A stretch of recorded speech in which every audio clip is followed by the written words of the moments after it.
شروع کرتے ہیں ایک ایسی کہانی جو صرف ایک کہانی نہیں بلکہ ایک سبق ہے۔ یہ داستان ہے ایک عادل حکمران کے بوجھ کی، ان کی ذمہ داری کی اور اس گہری محبت کی جو وہ اپنے لوگوں سے رکھتے تھے۔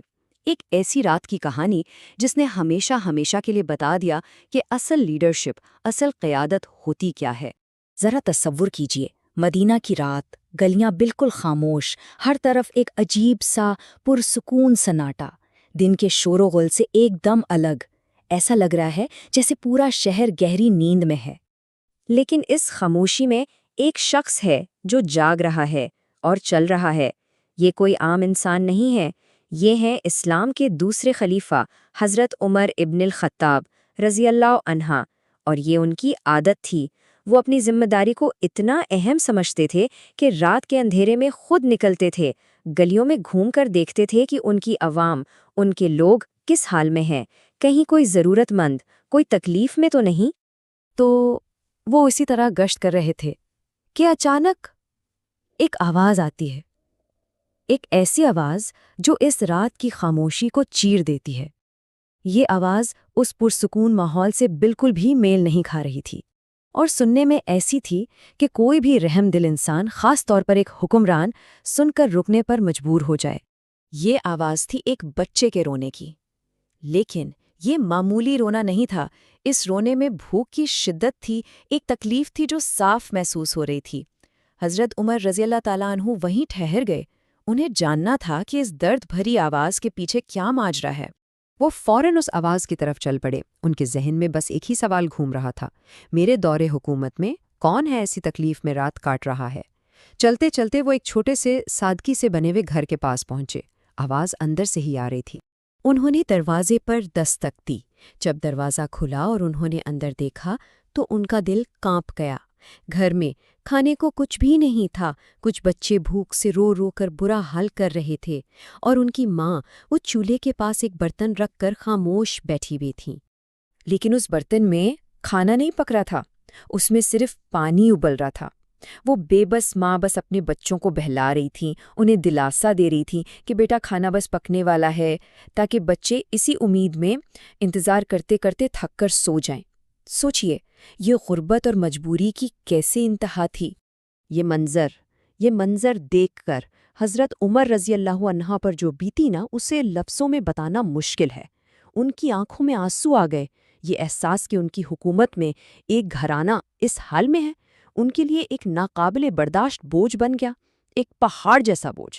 وہ وہاں ایک لفظ بھی نہیں بولے، چپ چاپ وہاں سے پلٹ گئے۔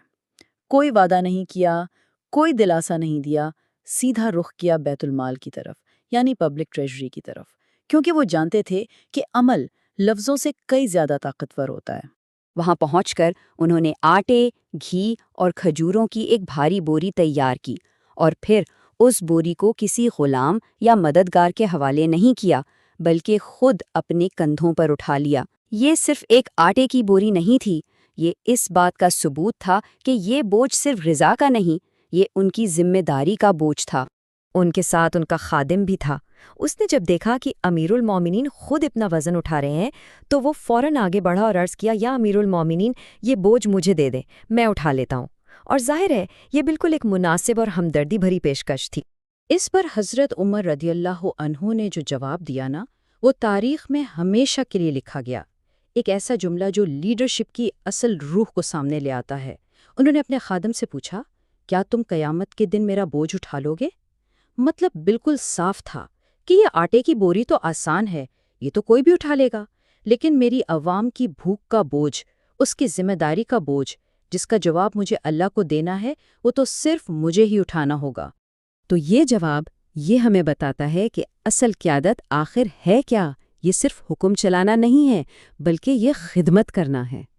حضرت عمر رضی اللہ عنہ کے لیے ان کی ڈیوٹی، ان کا فرض لفظوں سے نہیں بلکہ ان کے عمل سے ظاہر ہوتا تھا۔